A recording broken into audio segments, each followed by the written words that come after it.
Welcome to How I AI, the podcast featuring real people, real stories, and real AI in action. I'm Brooke Gramer, your host and guide on this journey into the real-world impact of artificial intelligence. For over 15 years, I've worked in creative marketing, events, and business strategy, wearing all the hats. I know the struggle of trying to scale and manage all things without burning out.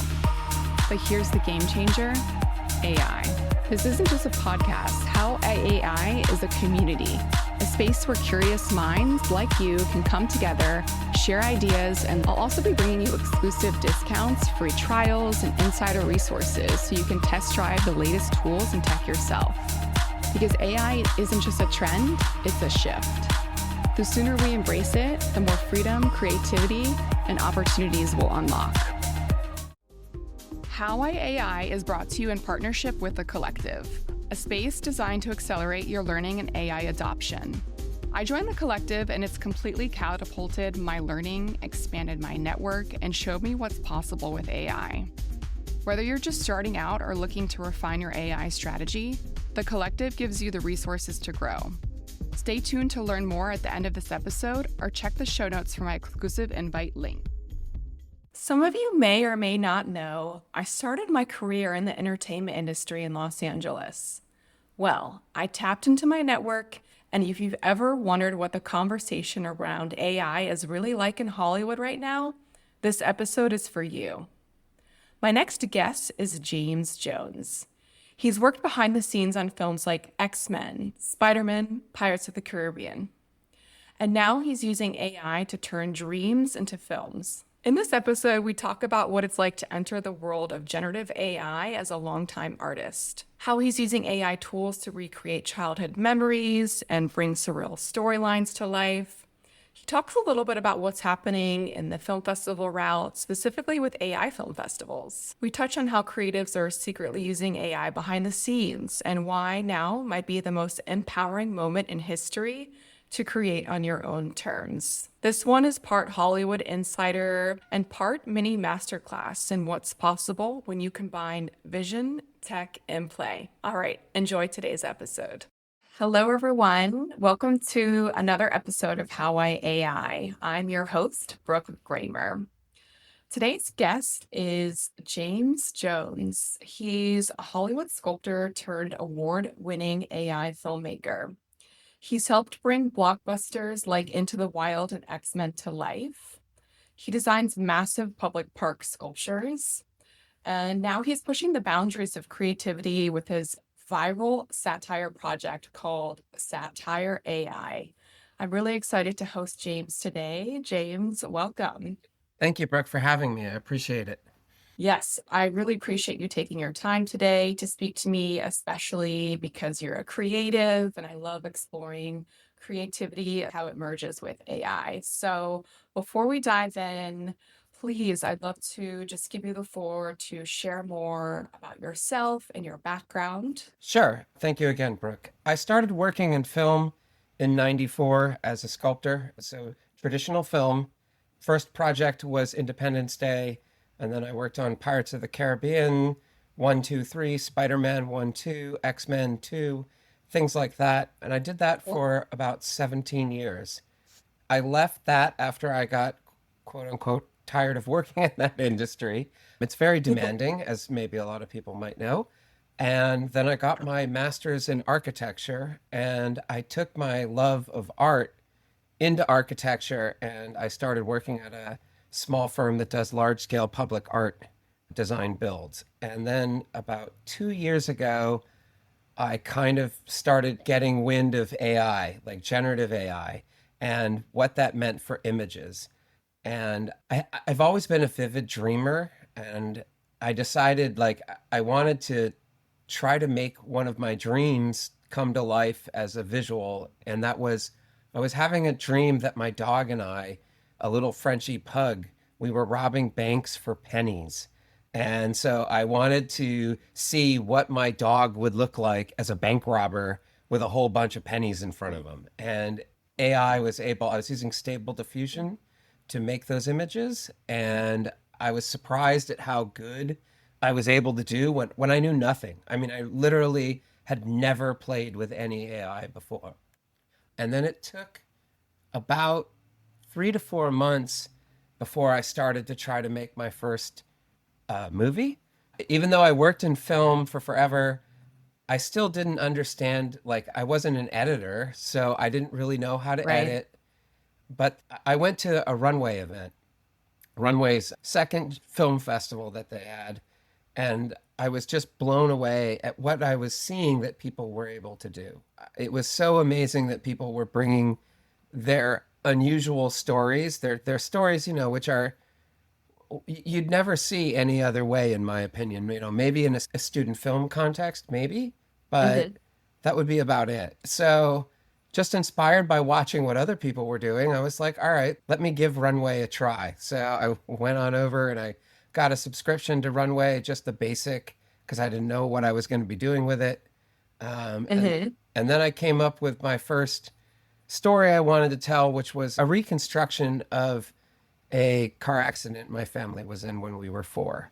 It's something that was traumatic for me, but I later learned after I did this little project, I was at another event called Flex a few years later, or a year and a half later, and I met a Spanish director who was working with the government of Barcelona, and he was helping people with dementia recreate their memories. So AI was being used in a therapeutic way for that. And when I explained to him my project that I did of my car accident memories, it kind of made it all fit. And he was, so I didn't realize I was doing something that was already being done in AI. And I found that kind of like a coming home moment, like refreshing.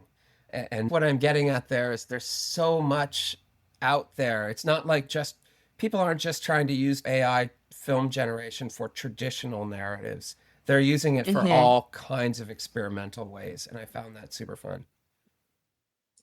Wow, what a unique entry point into this space. And I just love that you wanted to recreate childhood experiences or dreams, and you had the technology to bring it to life and just have fun and play. I find that some of the best ways to enter the AI space are just kind of to put your guards down of expectation or need to produce something, right? That's a really good way to approach it is I have no expectations. I'm here to play and have fun.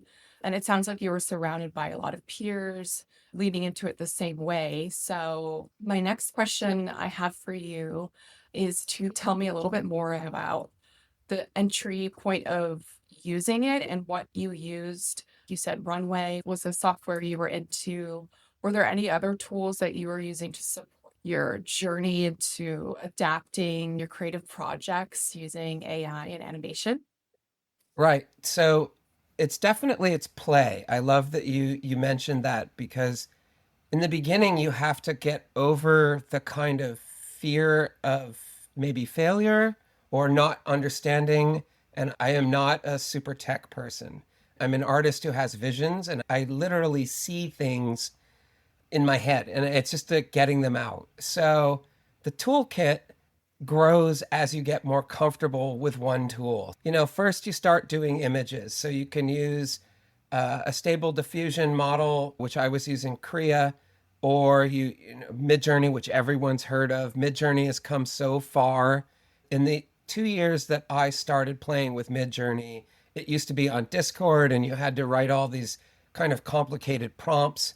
And now Midjourney has a very easy to use image ref, a style ref, and what's called an omni reference. And prompting isn't as difficult as it used to be. Kind of like people used to ask, like, oh, what's your kind of prompt secret sauce?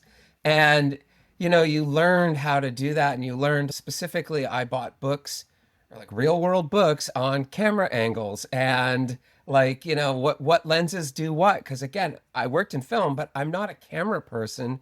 And these visual tools understand camera language too.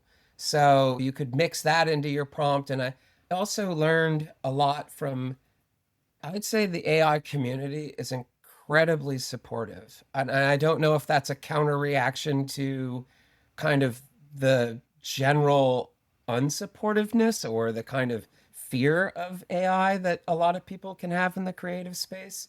So Mm. it's very helpful. And I'd also say finding like a group on WhatsApp. There's a great group called Machine Cinema that I'm part of, and it's literally worldwide. It started in LA, but it quickly grew, and we're over 2,000, maybe more. Probably Wow. I'm misquoting probably because it is much bigger than even I can keep track of, but it's filmmakers from all around the world. So let me go back to your toolkit because Yeah. questions. So run, And I'll be sure if you could send me that link, I'll share it with the audience and put it in the show notes so people can look into joining. sure, absolutely. Runway was the first video gen that I started using, and it was Runway version 2. Now they're on Runway version 4. Within, I'd say every 6 months, these platforms like do a major advance, and they're all in, rough competition with each other. So it's healthy because then it allows you to find what's new. And then I started using Luma, and specifically their newest feature inside of Luma is called Luma Ray 2. And it was able to handle more complex actions than Runway was at the time. Again, they keep like one does one thing, the other one does the other thing, the other one starts to. And then the Chinese software started coming out, which are Kling and Minimax. Those are the two big competitors there. And so each video gen does kind of specific things better than the other. It's like practicing and learning anything. You learn which tool does what best. So, like a certain type of paintbrush makes a straight, like a smooth, thin line. Another one is more about a wide brush stroke. It's not dissimilar from that kind of mentality. And then, as we all know, then Google came in with VO, and all the big titans of tech are starting now to, I think, I don't know what took them all so long. If it was that if they were afraid of what happened with the metaverse and they wanted to wait to see if AI was really going to do what it was going to do. But now they're all I coming. think Yeah, go ahead. that's what I hear. This is all, speculation, but from what I hear is they're waiting to trickle out intelligence to us so that it isn't such a shock to society. That wouldn't shock me. And right now they're all poaching each other's highest paid Yeah. creatives. So Mhm. that's also interesting. They're letting the little ones fight it out to see who's going to become the medium one before the big one comes in and just, kills it. Yeah. But again, I think that the competition is very healthy. Then once you start video generating and I don't use an AI editing software. I understand that if you're trying to like pound out daily content, that an AI editor is going to be great for you, because I think that also is something really important. There's no one AI fits everything solution. It's in the public view, it's thought of that way, but when you really start getting into AI, there's AI for mortgage management. There's AI for like, cancer screening. And I've been to those festivals, and it's amazing to see AI like doing all this other stuff outside of the one kind of creative. And I love that about your podcast, that I'm able to like hear how other people are using it. So it's kind of Yeah. exciting. Yeah. I would love to just hear the overall process Sure. of even making a short from start to finish. And if you have multiple people on your team you work with, give me the behind the scenes look. Sure. So I would say the next steps are, whenever I've started video generating, then I start taking it into a traditional editing software like a Premiere, or I use Filmora. There's CapCut. CapCut's kind of connected to TikTok. There's also DaVinci if you're really like super into already editing. Each tool again does some things certain better than others or different than others, but I always start to create my edit once I start video generating. But then the next step is starting to add sound, and that I actually use a lot of free sound sites. There's two that I really love, and one of them, the BBC, actually now released their entire sound catalog free of use. So, and that's a monster catalog of sounds. Like you can find everything from like lions roaring to, Harrier jets taking off. Wow. Yeah, it's an incredible resource. And, as long as you're not using it commercially, you can just put it into your films or whatever you want. And then I have another one that I really love that's actually a communal based sound. So people are outright, they're just sound freaks, I guess. I don't know what to say. Like sound fanatics. That would be better. And they love to record stuff and put it up on the internet. And again, it's just you get to use it if you want to use it, as long as it's not commercial. Every now and then I'll go on to YouTube if I need something like a score or something a little bit more than I normally would put into something, and they just want credit. And so that's a pretty simple thing to do, just to add that in your credits. And for sound, I also do have one friend who's a music producer who does a lot of like kind of ambient sound work that I also work with. And then the final is voiceover. And there's all kinds of platforms. The big one is called 11 Labs, and that one is pretty fantastic. People probably have heard about that. You can do sound effects. They've just started their V3 version where you can clone your own voice, you can take your own voice, you can change it, but you can now create whole characters by pure text description. And I was having a particular hard time with, I wanted a woman, New Orleans accent, white woman, alcoholic, speech kind of slurring. Like that's the character I needed for a project I'm working on right now. And it was able to give me something that worked. I would still say if you have the time and you can work with a voiceover artist or you have a friend who's really good at it, that's great. But I don't have that. And it's weird because I'm in Hollywood, but I don't have that access. I don't have those connections. And I also find that no matter what, AI works on my schedule. So if I'm working at 2 a.m. and I want to move forward on my project, and I need that voice to say that thing that I need it to do right now just so my little brain can move on, then I need it at 2 a.m. And I'm not really wait for somebody else to get back to me and, all that fun stuff. So, Yeah, of course. That's so interesting. What was the name of that BBC library of music? Do you remember? Yep. Let me look it up. Because I'm currently in the process of finally uploading all my videos to YouTube of my podcasts that I've been recording since February. But the music's like a little bit tighter with regulations for YouTube because they will add ads and everything on it. So I'm in the process of going through music libraries myself right now. So it's so coincidental we're having this conversation. Music. So BBC is sound effects. It's not so much. So the two things that I was talking about are sound effects. I'll give you, but then now you're making me think of one of the final tools in my AI stack is Udio, which is music. And Udio and Sono, I haven't used Sono much, but I've used Udio a lot. And like I wanted a glam pop rock kind of like a T-Rex or a David Bowie, like from Spiders from Mars sounding thing for a piece that I did. You want to use the general term of the style of music. You don't use the specific artist names, but you will get things, and you can add your own lyrics. You can have it auto-generate lyrics. You could have it instrumental. I've done K-pop with that. Wow. And then I've actually had a Korean friend double check my K-pop song to make sure that, because it blends between English and Korean. And I wanted to make sure, like, one, in tone it sounded correct, but two, the language made sense. Like it wasn't off the wall, mishmash words or total gibberish. So, and I've also used another platform. I'll have to look it up. I think it's called like Translate Mom or Mom Translate. I had a film festival that I entered.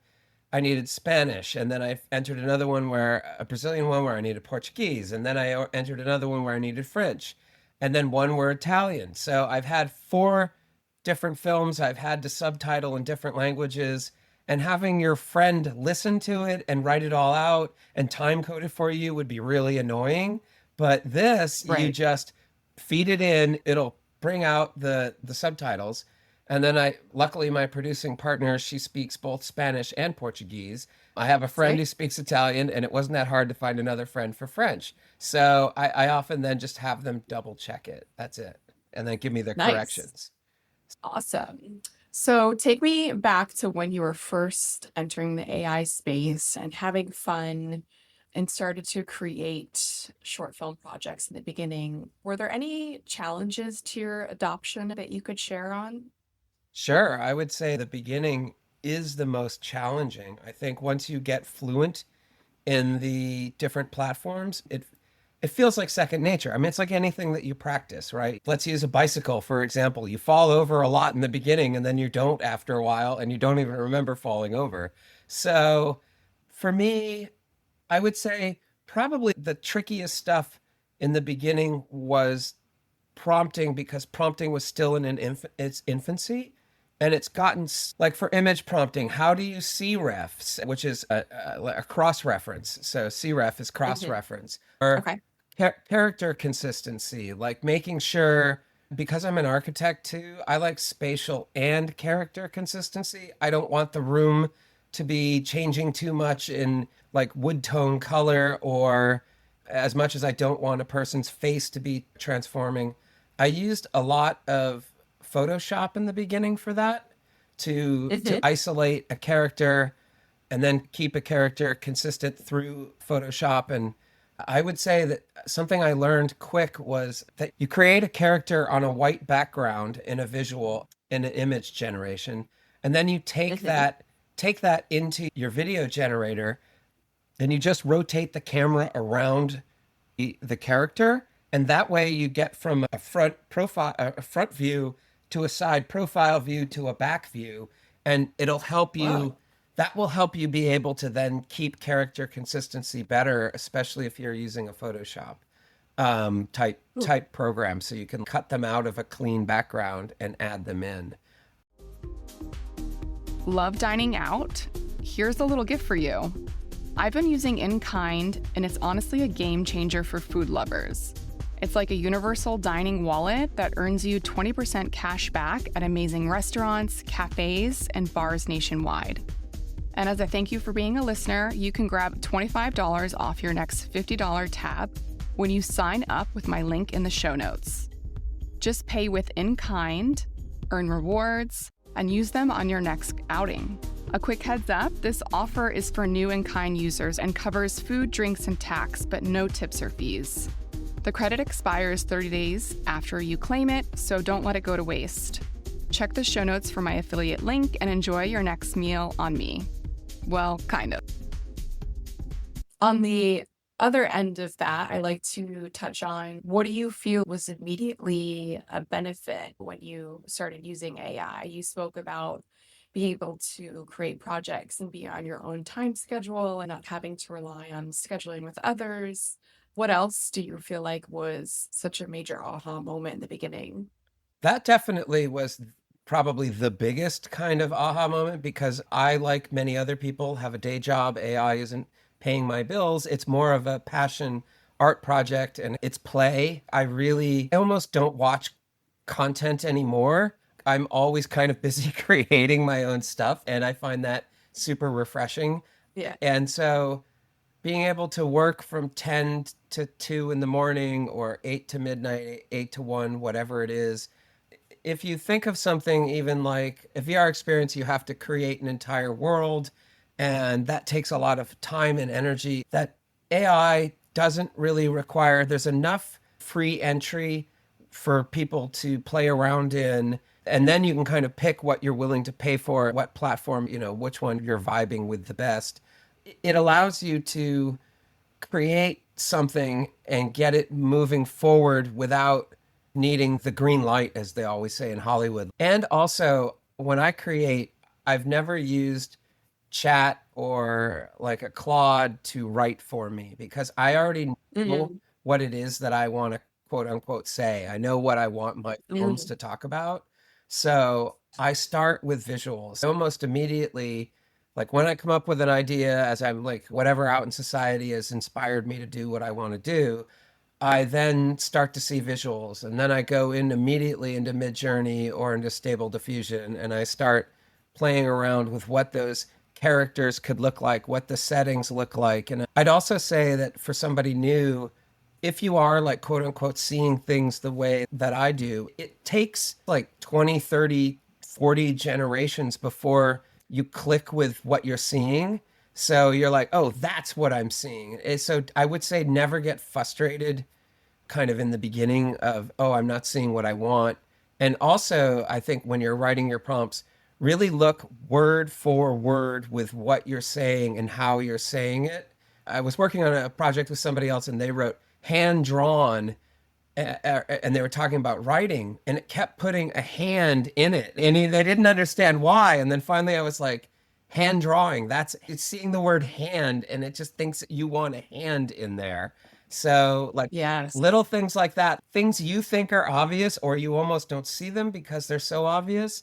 And AI is going to be a little bit of a literalist for you, and you're going to get like, well, wait, why are you doing that? So I'd also say that AI is like a conversation with yourself. You're telling it one thing, and then it shows you that visual of what you said, and then you kind of ask yourself, well, why are you showing me this? And I'd say that's actually maybe a secret sauce for me is I'm always trying to understand why the platform or the AI that I'm using is doing what it's doing so that I want to think more like it because it is already pre-programmed. It has already been fed a bunch of things. So I'm trying to understand why are you doing it this way when I want that? And so once you start asking those deeper questions, then you can start to what they call unlock or pull off the guardrails of AI. And you can start to outthink it by how you then word your responses. Yeah, I like where you went there because that makes a lot of sense, right? You have to get to know the languaging of each Mm-hmm. tool, Absolutely. get to understand the system and processes behind how it works and why it does the things it does to better be able to speak to it and use it effectively. Thank you so much for sharing more about the challenges and positive outcomes. I would love to shift gears a bit since you're very involved in the film industry and active in award ceremonies and festivals and things of Sure. that nature. What's it like in the industry and what's the conversation around AI? Do you feel like it's mostly fear, excitement, a balance of the two? How are people reacting and adapting to the space? I did a bit of research and I saw that there's an AI film festival now, which I think is so interesting because that probably wasn't created 2 years ago. How are your peers reacting to it? And what do you think is on the landscape of the next 2 years? Sure. So for me, because I worked in film for so long and my undergraduate at CalArts, I have a lot of people who are in animation who maybe feel one way about AI that I don't feel. And the fear always comes from loss of work. I think now ethical AI models like Moon Valley are just coming out. They're trained on already owned IP and that they're trained on, high definition. So you're not getting these kind of hallucinogenic-ish images. And I think as the ethical question gets asked, the fear of losing a potential job in the future is going to remain. And my always response to that is having worked in film for so long, and I was a sculptor and I would work sometimes in art departments, but there was no way I was ever going to be anything quote unquote above the line. I was never going to be like directing my own thing. There's no way. So any little thought that I would have had of like, oh, what if I could make a movie like this would go dead in my brain because there's no outlet for it.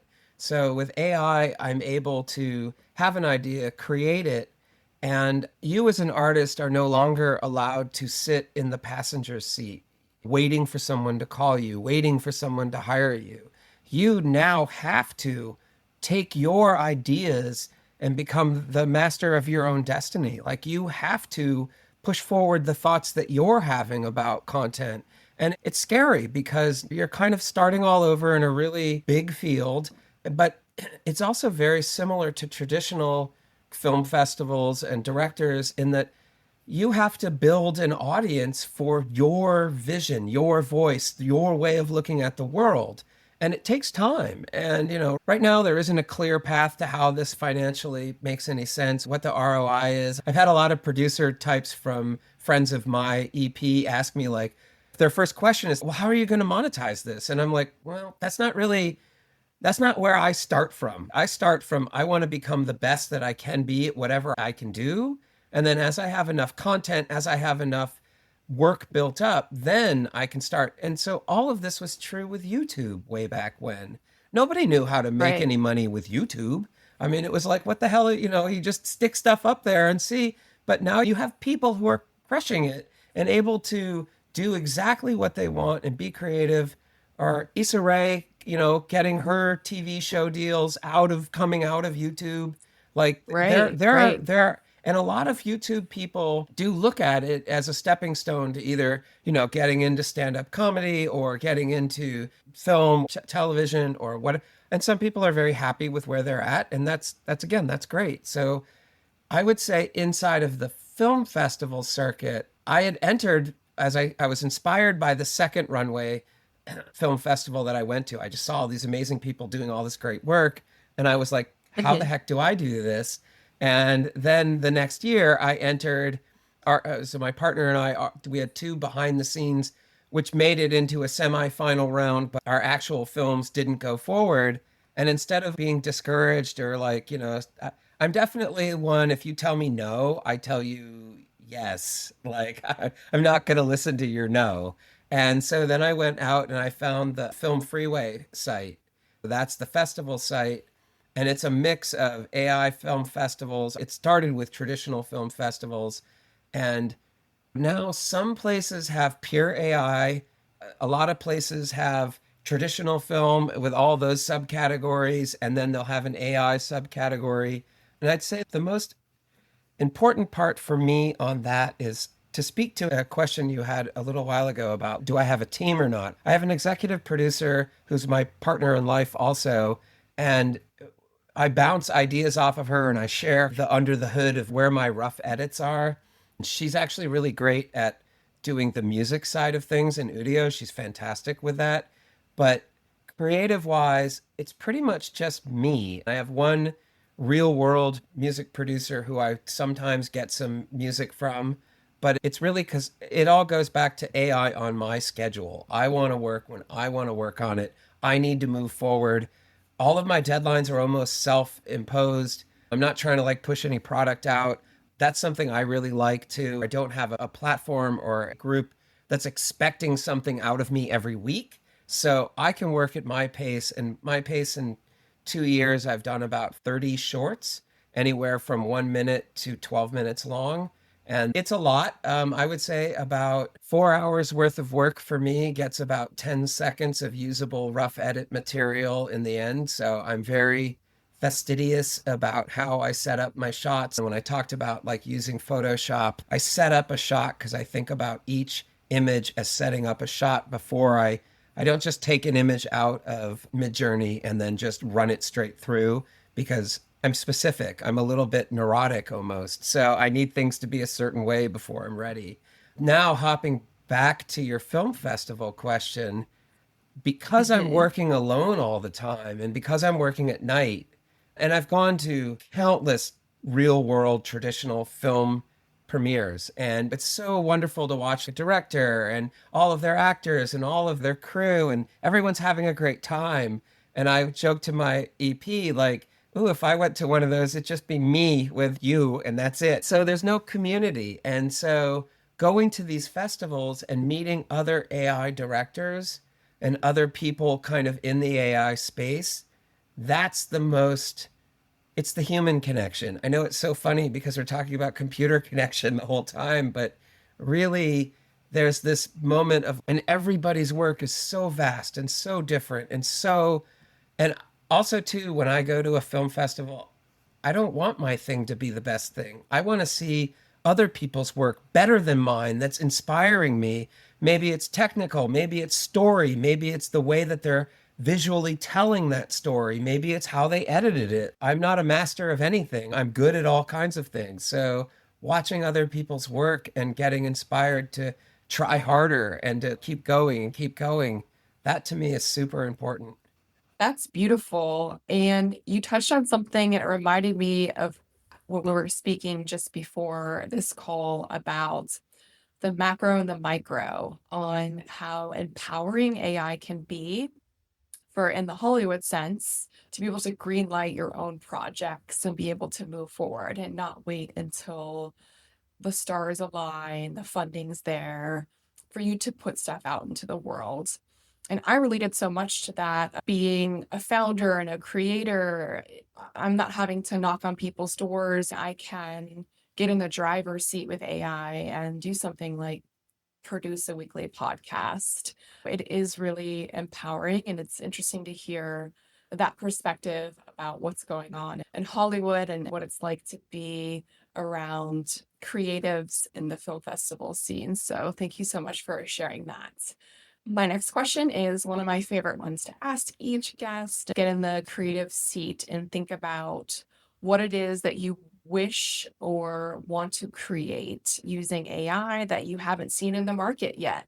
Do you have any projects in your back pocket that you're working on right now, or a really big dream, something you want to put out there with AI? Absolutely. For me, it's it's as simple as a full-length feature film that is a biopic about two individuals in the medical world that transcends decades of accomplishments and goes through World War II all the way up into the 60s in America. They both start in Europe during World War II, and it's a personal project. One is a relative of my producing partner. They're an absolutely inspiring person in what they did with their life, where they had to start from. And the reason why for me that's my AI dream is it's actually what got me into doing these little shorts. I had already started to research this idea traditionally through like real book, because Google wouldn't and Wikipedia didn't cut it. They only gave a little bit of a glimpse. And so traditional books and reading about these people and collecting kind of probably 40 pages of notes and research on who they were and what they did. And I wanted to turn this into a film, but I was like, now you got to go through the traditional, you've got to write the whole script, you've got to storyboard out the whole thing, make a pitch deck. Then the hardest part, you got to meet the right person who's willing to give you X millions of dollars just to move forward with the next step. And then you got to find more fundraising. And I'm like, oh, that's not my artistic vision, is to not be bogged down with all that crud. So in AI, there's two different worlds to approaching film. There's one called, which is what I do now, is pure gen AI. It's everything is generated from text. But the thing that's actually happening in Hollywood right now, and people that are making money with it and are using it in a financially beneficial way, it's called AI assist. It's people who either have an ad agency or they were in special effects or they're in editing. So they already kind of know the industry, but now they're augmenting their careers with AI. They're kind of the first adapters who aren't afraid. And what's funny is whenever I go to like a true Hollywood premiere party, because my producing partner is actually in the business still. And so we go to all kinds of things. And whenever I'm talking to somebody, they'll often confess that they're kind of using AI in the background, like, in their own stuff. And so I started calling it the dark arts because everybody's so scared. They're so scared and closeted admitting that they're using it. And I get it. There's a lot of backlash, so you have to be careful. But Right. so Right. going back to my dream is I want to use this to do an AI assist. So I want to film real people in real scenes, but using AI to create the backgrounds that I need for the time frame, and seamlessly at the level of a Marvel movie, you can seamlessly blend background with foreground in AI Mhm. using all kinds of methods. So that's what I want to use it for, and to age the characters through, not through prosthetic makeup, but through actual, like what was done to Tom Hanks in the movie here, and use that technology to actually age the actor so I can keep the same actor but move them through time at the same time. So I don't want to recreate the world of AI. I want to harness a very specific piece of technology and get used to using it in a way and create the team that can get that done. That's my big lofty goal. Love it. I try to think of one thing I want to create with AI every episode.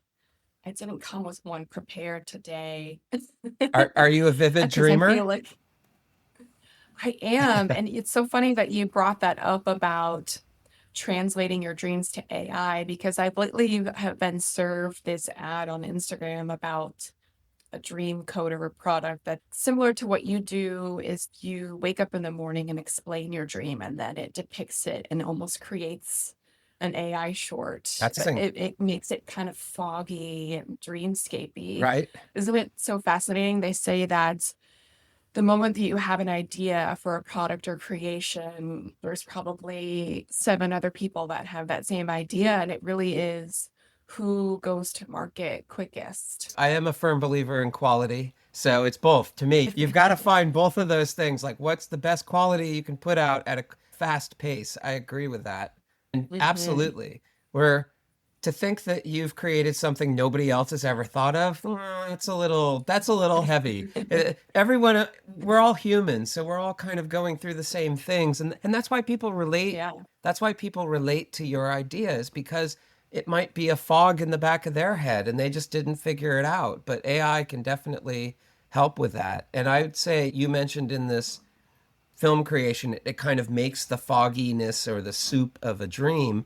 In Mhm. AI for video, like people making music videos, you can add all kinds of in your AI prompts. You can add light bleeds, you can add flicker, you can tell that in the video generator, and it will do that for you. You don't have to add it in editing software. I'd say that Wow.